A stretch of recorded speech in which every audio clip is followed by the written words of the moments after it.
ஹalleluya! நம்முடைய ஆண்டவராகிய இயேசுவின் நாமத்தில் உங்களை வாழ்த்துகிறேன். Good morning. பொழுது விடிஞ்சிருச்சு, எழுந்துட்டீங்களா? வாங்க நம்ம தேவனின் வார்த்தைகளை தியானிப்போம்.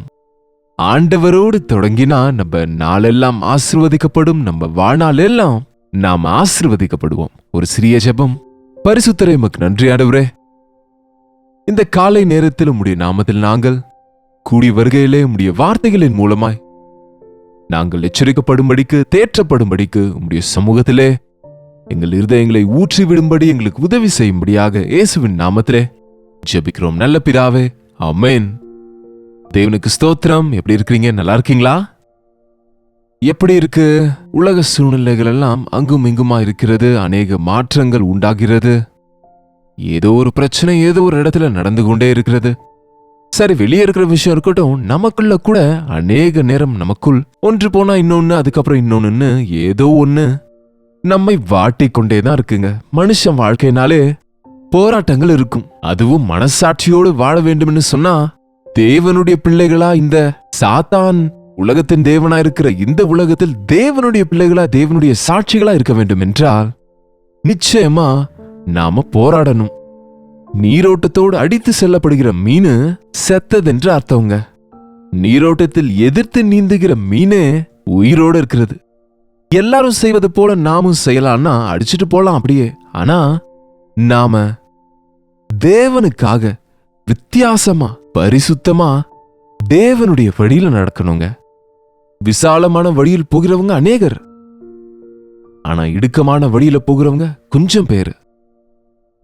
விசாலமான வழி அது அழிவுக்கு நடத்துது, இடுக்கமான வழியோ ஜீவனுக்குள்ளாக நடத்துது. ஆகவே நீங்க இடுக்கமான வழியில் பிரவேசிக்க போராடுங்கள் என்று வேதம் சொல்லுது. இந்த போராட்டத்தின் வாழ்க்கையில எப்பவுமே பாடுகளும் சோதனைகளும் இந்த ரெண்டுமே இருக்குங்க. ஒரு போராட்டம், ஒரு பாடு வந்ததுன்னா அதுல இருந்து வெளியே வருவதற்கு ரெண்டு வழிகள் இருக்கும். குறுக்கு வழியில அதை ஜெயிக்கலாம், அல்லது நியாயமா போராடி அதை ஜெயிக்கலாம்.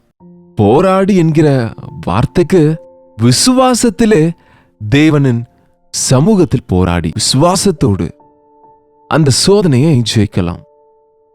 அதுதான் தவிர நீங்க சோதனைகள் வரும்போது, போராட்டங்கள் வரும்போது அதை குறித்து வேதனைப்பட்டு கொண்டு உட்கார்ந்து நின்று விட்டால் மட்டும் ரொம்ப ஆபத்துங்க.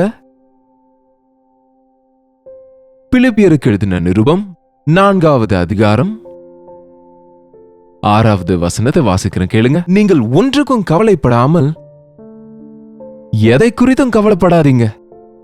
எதுவா இருந்தாலும் சரி, அது என்னங்க, ஒன்றை குறித்தும் கவலைப்படாதீங்க. பண விஷயமா இருக்கட்டும், உங்க சொத்து விஷயமா இருக்கட்டும், உங்க வருங்கால விஷயமாக இருக்கட்டும், உங்க பிள்ளைங்க விஷயமா இருக்கட்டும், பிள்ளைங்க திருமண விஷயமா இருக்கட்டும், என்னங்க, உங்க ரிட்டையர்மெண்ட் விஷயமா இருக்கட்டும், நீங்க முதிர் வயதுல என்ன ஆயிடுவீங்கன்ற விஷயமா இருக்கட்டும், நீங்க எதிர்கொள்ளுகிற போராட்டம் விஷயமா இருக்கட்டும், அது சரீர பலவீன விஷயமா இருக்கட்டும், கவலைப்படாதீங்க, கவலைப்படாதீங்க. நீங்கள் ஒன்றை குறித்தும் கவலைப்படாதிருங்கள். கவலைப்படுவதால யாரும் அவங்க உயரத்துல ஒரு முழம் கூட்ட முடியாது. கவலைப்படுவது என்றால் என்ன அர்த்தங்க? என்னங்க, ஒரு விஷயத்தை பிடித்து கொண்டு அதையே யோசித்து கொண்டு உட்கார்ந்திருப்பது. இது எப்படி, இது எப்படி, இது எப்படி, இது எப்படி, இது எப்படி, இது எப்படி, இது எப்படி, இது எப்படி, என் பிள்ளைங்க திருமணத்தை எப்படி செய்யணும், பிள்ளைங்க திருமணம் எப்படி செய்யணும், பிள்ளைங்க திருமணம் எப்படி செய்யணும், என்னமோ யாரும் கிடைப்பாங்களோ இல்லையோ, திருமணம் ஆகுமோ ஆகாதோ என்கிற அந்த ஒரே யோசனையை திரும்பி திரும்பி திரும்பி அதை சுற்றியே யோசிப்பது. சிலருக்கு யாராவது ஏதாவது சொன்னா போதும், ஏதோ ஒண்ணு சொல்லி கொண்டுதாங்க இருப்பாங்க. சொல்றவங்க சொல்லிட்டே தான் இருப்பாங்க. ஏதோ ஒண்ணு சொல்லுவாங்க. அவங்க வார்த்தைகளை யாரு மனசுக்குள்ள வைக்க சொன்னாங்க? மனிதர்களுடைய வார்த்தை மேலதான் உங்க சந்தோஷம் ஆதாரப்பட்டிருந்தா நீங்க எப்பவுமே சந்தோஷமா இருக்க முடியாது. ஏனென்றால் ஒரு நேரம் புகழ்வாங்க, திரும்ப அதே வாயினால விமர்சிப்பாங்க. ஏதோ ஒரு விதத்தில் இந்த உலகத்தில் நமக்கு மனுஷங்க கிட்ட இருந்து எதிர்ப்புகள் வந்து கொண்டிருக்கும். அதற்குதான் மனுஷனை நம்புவதை பார்க்கிலும் கர்த்தர் மேல் பற்றுதலா இருப்பது நலம். அவங்க ஏன் என்ன இப்படி சொன்னாங்க, என்ன ஏன் இப்படி சொன்னாங்க, என்ன ஏன் இப்படி சொன்னாங்க, என்ன ஏன் அப்படி சொன்னாங்க என்று யோசித்துக் கொண்டு உட்கார்ந்திருக்கும் போது அது கவலையாக மாறுது. அதுலயே ஒரு டிப்ரெஷனுக்குள்ள போயிடுறாங்க அநேகர். அநேகர் பாருங்க, ஒரு விஷயத்தை செய்த தவறை குறித்து திரும்ப திரும்ப திரும்ப யோசித்துக் கொண்டே இருப்பாங்க. ஐயோ தப்பாயிடுச்சே, ஐயோ தப்பு பண்ணிட்டேனே, ஐயோ தப்பாயிடுச்சேன்னு. நல்லது, நம்ம செய்த தவறு நிமித்தம் மனஸ்தாபப்படணும். ஆனால் அது தேவனுடைய சித்தத்திற்கு ஏற்ற துக்கமா இருக்கணும். ஆண்டவரை வேதனைப்படுத்திட்டேனே, தேவனை துக்கப்படுத்திட்டேனே, என்னை கெடுத்துக் கொள்ளுகிறேனே என்கிற மனம் திரும்புதல் நல்லதுங்க. ஆனால் அப்படிப்பட்ட மனஸ்தாபம் பரிசுத்த ஆவியானவர் நமக்கு கொடுக்கும்போது, நம்முடைய பாவங்களை நம்ம அறிக்கை செய்யும் போது மன்னிக்கப்படுகிறோம். அதை நம்பணும். நம்முடைய பாவங்களை நாம் அறிக்கை செய்தால் அவைகளை மன்னித்து எல்லா அநியாயத்தையும் நீக்கி நம்மை சுத்திகரிக்க அவர் உண்மையும் நீதியும் உள்ளவருமா இருக்கிறார். ஆண்டவர் மன்னித்த பாவங்களை நீங்க திரும்ப ஞாபகப்படுத்த வேண்டிய அவசியம் இல்லை. உங்களுக்கு எந்த விஷயத்துல கவலை இருக்கோ, எந்த விஷயத்துல நீங்க கவலைப்படுறீங்களோ, ஆனா அப்படின்னா உங்க கவலைங்களை அப்படியே சும்மா விட்டுருங்கன்னு சொல்லல. கவலைகளை அப்படியே விட்டுட்டா அது போகாது. அதை மறந்து விடலான்னு சிலர் கவலையை மறக்க மதுவை எடுத்துக்கொள்ளுவாங்க, போதைப் பொருட்களை பயன்படுத்துவாங்க, ஷாப்பிங் சென்டர்ஸ்க்கு போவாங்க. ஏதோ ஒரு விதமா அவங்க மைண்டை டைவர்ட் செய்து கொஞ்ச நேரம் நிம்மதியா இருக்கலாம்னு நினைக்கிறாங்க. தவிர போக போக அந்த கவலை அவங்க மேல பலமா கிரியை செய்யும். உன் கவலையை கேட்ச் பண்ணணும். நீங்க எதுக்கு நான் என்னத்தை பத்தி கவலைப்படுகிறேன், என் மனது ஏன் இன்றைக்கு நல்லா இல்ல, ஏன் என்னுடைய மனசு இப்படி இருக்கு, ஏதோ ஒரு விதமான ஒரு சோர்வு எனக்குள்ள காணப்படுது என்று நீங்க முதல்ல பரிசோதனை செய்யணும். எந்த டாக்டர் கிட்டையும் போக தேவையில்ல. முழங்கால் போட்டு ஜெபித்தா உங்க நிலைமையை நீங்க ஆவியானவரால உணர்த்தப்படுவீங்க. உங்க தவறை நீங்க அறிந்து கொள்ளும் பொழுது அதை ஆண்டவரிடம் ஒப்பு கொடுக்கணும்.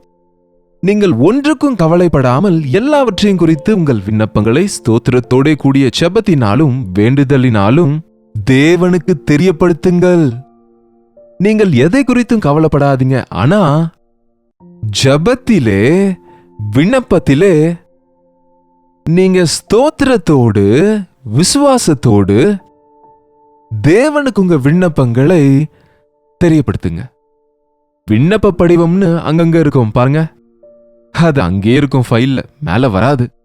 ஆனா ஆண்டவரிடத்தில் நம்ம விண்ணப்பத்தை வைத்தால் இம்மீடியட்டா உடனே ஆண்டவர் அதை குறித்து கிரியை செய்வார், அதற்கு பதில் கொடுப்பார், அந்த விஷயத்தில் நமக்கு அற்புதத்தை செய்வார். நீங்கள் ஒன்றுக்கும் கவலைப்படாமல் எல்லாவற்றையும் குறித்து உங்கள் விண்ணப்பங்களை ஸ்தோத்திரத்தோட கூடிய ஜெபத்தினாலும் வேண்டுதலினாலும் தேவனுக்கு தெரியப்படுத்துங்கள். அப்பொழுது எல்லா புத்திக்கும் மேலான தேவ சமாதானம் உங்கள் இருதயங்களையும் உங்கள் சிந்தைகளையும் கிறிஸ்து இயேசுவுக்குள்ளாக காத்துக்கொள்ளும். அநேகர் இன்றைக்கு எண்ணங்களிலே சிந்தனைகளிலே கலங்கி கொண்டு தலைவலி என்று, என்னங்க பிபி அதிகமாகிறது என்று, இன்னும் அநேகர் இன்றைக்கு பிரெயின் ஹேமரேஜ் ஆகிறது. எதுக்கு? அந்த அழுத்தத்துக்கு, உங்க கவலையின் அழுத்தத்தினால உங்க தலையில் இருக்கும் நரம்புகள் அது அழுத்தம் தாங்க முடியாம வெடிச்சிருது. அவசியம் இல்லைங்க, நம்முடைய ஆண்டவர் நமக்கு இருக்கிறாரு. நீங்க ஏன் சோர்ந்து போறீங்க? நீங்க ஏன் என் லைஃப் இனி அவ்வளவுதான், என் வாழ்க்கை இவ்வளவுதான்னு உடைந்து போறீங்க? யாரோ சொன்ன வார்த்தைகளை ஏன் பெருசா எடுத்துக்கிறீங்க? டாக்டர் ரிப்போர்ட்ஸை பார்த்து ஏன் திகைத்து போறீங்க? சூழ்நிலைகளை பார்த்து ஏன் சோர்ந்து போகிறீங்க? ஆண்டவரை நோக்கி பாருங்க. எனக்கு அசாத்தியமானது ஒன்றும் இல்லை என்ற ஆண்டவர் உங்களுக்கு எந்த விதமான கவலை இருந்தாலும் சரி, இது என்னுடைய வேலை இல்ல, இது என்னால முடியாது என்கிற வார்த்தை நம்முடைய இயேசு ஆண்டவரிடத்துல இல்லைங்க. எனக்கு அசாத்தியமானது ஒன்றுமில்லை, அவருக்கு எல்லாம் சாத்தியம். அவர் நம் கண்ணீரை துடைக்கிறவர், நம் சிக்கல்களிலிருந்து விடுவிக்கிறவர், நம்முடைய உடலுக்கு ஆரோக்கியத்தை கொடுக்கிறவர், நம்முடைய மனதுக்கு நிம்மதியை கொடுக்கிறவர், நம்முடைய வாழ்க்கையை மாற்றுகிறவர், நம்முடைய சூழ்நிலைகளை புதிதாக்குகிறவர். அதற்காக தான் அவர் சிங்காசனத்தை விட்டுவிட்டு நம்முடைய சாபங்களை எல்லாம் சுமந்து பிராயச்சித்தம் செய்ததுனால இன்றைக்கு சமாதானம் கொடுக்க, நம்மை முழுமையானவர்களாக செய்ய அவருக்கு அதிகாரம் இருக்குங்க. எப்பொழுது நாம நம்முடைய விண்ணப்பங்களை தேவனுக்கு தெரியப்படுத்துவோமோ, எல்லா புத்திக்கும் மேலான தேவனுடைய சமாதானம் இயேசு கிறிஸ்துவுக்குள்ளாக உங்கள் இருதயங்களையும் உங்கள் சிந்தனைகளையும் காத்துக்கொள்ளும். யார் காத்துக்கொள்ளுவாங்களாம்? சமாதானம். எது உங்களை வேதனைப்படுத்துதோ அந்த விஷயத்துல நீங்க சமாதானமா இருப்பீங்க. அதை யூ வில் நாட் கேர், நீங்க அதை பொருட்படுத்தவே மாட்டீங்க. அவ்வளவுதான், அதோட நீங்க அதை ஓ அவ்வளவுதானே போட்டோம் என்பது போல, ஐயோ என்ன ஆயிடுமோ என்கிற விஷயம் ஆண்டவர் பார்த்துப்பாரு என்பது போல உங்க இருதயம் நிம்மதியாயிடுங்க. தேவன் உனக்கு சமாதானத்தை தருவேன் என்கிறார். இந்த காலை நேரத்துல உங்களுடைய கவலை என்ன? உங்க குறைவு என்ன? எந்த விஷயத்துல நீங்க நொறுங்கி போகிறீங்க? எந்த விஷயத்துல நீங்க சோர்ந்து போகிறீங்க? சில முறை யாருக்கும் சொல்ல முடியாம எல்லா பாரத்தையும் உங்க மேலேயே போட்டுக்கொண்டு உங்களுக்கு நீங்களே தீங்கு செய்கிறீங்க. தவிர உங்களை சுமக்கிற ஆண்டவர் இருக்கிறதுனால, உங்களை அவர் விசாரிக்கிறவர் ஆனபடியால் உங்கள் கவலைகள் யாவையும் அவர் மேல் வைத்து விடுங்கள் என்கிற வார்த்தையை நீங்க ஏன் உணர மாட்டீங்க? முழங்கால் மேல விழுங்க, உங்க பாரமெல்லாம் ஆண்டவருக்கு சொல்லுங்க. ஜெபத்தில் நீங்கள் எவைகளை கேட்பீர்களோ அவைகளை பெற்றுக்கொள்வீர்கள் என்று விசுவாசத்தோடு ஜெபிக்கும் போது பெற்றுக்கொள்வீர்கள் என்ற தேவனுடைய வார்த்தையை நம்புங்க. அற்புதமான ரிசல்ட்ஸ், அதற்கு பலனை நம்ம பார்க்க முடியும். அநேக நேரத்தில் தேவ சமூகத்தில் சொல்லிட்டோம் என்று நினைத்தும் நம்ம பாரத்தை நாமளே சுமக்கிறோம். ஒரு கிராமத்திலே ஒரு வயதான பாட்டி ஒருத்தங்க ஒரு பெரிய மூட்டையை, சாக்கு மூட்டை போன்றதை தலையில சுமக்கும்போது அந்த வழியா போகிற ஒரு குதிரை வண்டிக்காரர் அவங்கள பார்த்து இறக்கப்பட்டு, சரி வண்டியில இருங்கம்மா, என் இடத்துல பணம் இல்லைன்னு சொல்ல, அவசியம் இல்லமா நான் அந்த பக்கம் தான் போகிறேன், இறக்கி விடுறேன்னு சொன்னா அவங்க ஏறினாங்க. கொஞ்ச நேரத்துக்கு பிறகு அந்த வண்டி ஓட்டுகிறவர் திரும்பி பார்த்தால் அவங்க அந்த மூட்டையை இன்னும் அவங்க தோல் மேல வைத்துக்கொண்டு தலையின் மேல வைத்துக்கொண்டே உட்கார்ந்து இருக்கிறாங்க. என்னம்மா நீங்க தான் வண்டியில ஏறிட்டீங்க இல்லையா, மூட்டையை கீழே வைங்க வண்டியிலன்னு சொன்னா, இருக்கட்டும் தம்பி, ஆல்ரெடி என்னதான் சுமக்கிறீங்கல்ல, இன்னும் என் மூட்டை வேற உங்களுக்கு எதுக்கு பாரம் என்று சொன்னாங்களாம். அப்படிதான் இருக்குங்க. நம்மை சுமக்கிற ஆண்டவருக்கு நம்ம பாரம் இல்லைங்க. நம்ம கவலை எல்லாம் அவர் மேலதான் போட்டு விடணும். போட்ட பிறகு இன்னும் நம்ம நெத்தி மேல எதுக்குது? அவர் எனக்கு துணையா இருக்கிறார் என்னும் போது இன்னும் நீங்க கவலைப்படுவது என்ன, துக்கப்படுவது எதற்கு சொல்லுங்க? விசுவாசம் இல்லாததினாலே தேவனுக்கு ஒப்பு கொடுத்ததை நிச்சயமாக அவர் நமக்கு நியாயம் செய்வார் என்கிற விஷயத்தை நம்புங்க. உங்க பிரச்சனை எல்லாம் அவருடைய கையில வைத்து விடுங்க. யூ கேனாட் ஹேண்டில், நீங்க அதை சரி பண்ணிக்கொள்ள முடியாதுங்க. அவர் எல்லாவற்றையும் சரியா செய்யக்கூடிய தேவன். அது எந்த மனுஷனும் தீர்க்க முடியாத விஷயங்களா இருந்தாலும் தீர்வுகளை உண்டாக்கக்கூடியவர் நம்முடைய ஆண்டவராகிய இயேசு கிறிஸ்து.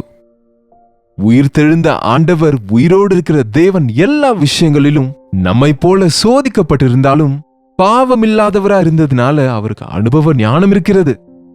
எந்த சோதனை எப்படி ஜெயிக்கணும், எந்த பாவத்தை எப்படி ஜெயிக்கணும், எந்த சூழ்நிலை எப்படி சந்திக்கணும் என்று அவர் தியரி சொல்லல. இரத்தத்திலும் மாம்சத்திலும் பங்கு பெற்று நம் நடுவே வந்து வாழ்ந்து நம்மை போல சோதிக்கப்பட்டு நம்மை போல எல்லா சூழ்நிலை வழியாக சென்றாலும் பாவமில்லாதவராய் வெற்றி வேந்தனாய் வெற்றியை கொடுக்கிறவரா இருக்கிறார். ஆண்டவர் மேல விசுவாசமாயிருங்க. உங்கள் விண்ணப்பங்களை தேவனுக்கு ஸ்தோத்திரத்தோட தெரியப்படுத்துங்க. நம்புங்க, அற்புதங்களை செய்வார். ஜெபிப்போம். பரிசுத்தரே, அன்புள்ள ஆண்டவரே, ஒரு முறை பாருங்கப்பா, யார் யார் வேதனைகள் என்னமோ, யார் யாருடைய பிரச்சனைகள் என்னமோ, வேலை கிடைக்கல என்கிற துக்கம், திருமணம் ஆகவில்லை என்ற கவலை, பிள்ளைகள் பிறக்க மாட்டார்களோ என்கிற பயம், வருங்காலத்திலே என் வீட்டாராலே அலட்சியப்படுத்தப்படுவேனோ என்கிற பதட்டம், எந்த விதமான கவலை, பதட்டம், பயம், நடுக்கம் எங்களை பிடித்துக் கொண்டிருந்தாலும் அதெல்லாவற்றிற்கும் பதில் நீரே. ஆகவே உம்முடைய பாதத்தண்டைக்கு வந்து எங்கள் எல்லா கவலையும் உம்மீது வைக்க, உம்மீது விசுவாசம் வைத்து நீர் செய்கிற அற்புத காரியங்களை அனுபவிக்க எங்கள் ஒவ்வொருவருக்கும் உதவி செய்யும்படிக்கு இயேசுவின் நாமத்தில் ஜெபிக்கிறோம் நல்ல பிதாவே, ஆமென். நம்முடைய பிதாவாகிய தேவனுடைய அன்பும் குமாரனாகிய இயேசு கிறிஸ்துவின் கிருபையும் பரிசுத்த ஆவியானவருடைய அந்யோன்யமும் ஐக்கியமும் கூடி வந்திருக்கிற நம் அனைவருக்கும் இப்பொழுதும் சதா காலமும் துணையாக இருப்பதாக. ஆமென்.